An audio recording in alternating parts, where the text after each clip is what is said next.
காஞ்சிபுரம் பச்சை pass silk house சார்பில் தேரடி தர்காவிற்கு ரூபாய் 10 லட்சம் மதிப்பிலான ஆம்புலன்ஸ் வழங்கப்பட்டது.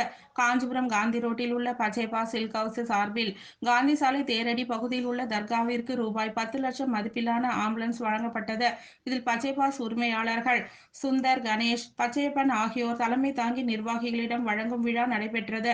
இதில் சிறப்பு அழைப்பாளராக காஞ்சிபுரம் சட்டமன்ற உறுப்பினர் எழிலரசன் கலந்து கொண்டு தர்கா நிர்வாகிகளிடம் வழங்கினார். சிறப்பு அழைப்பாளர் எம்.எல்.ஏ. அவர்களுக்கு பச்சை பாஸ் நிறுவனம் சார்பில் பொன்னாடை அணிவித்து சிறப்பு வரவேற்பு அளிக்கப்பட்டது. இதனைத் தொடர்ந்து ஆம்புலன்ஸ் வழங்கிய பச்சை பாஸ் உரிமையாளர்களுக்கு தர்கா சார்பில் நிர்வாகிகள் பொன்னாடைகள் அணிவித்து நன்றிகளை தெரிவித்தனர்.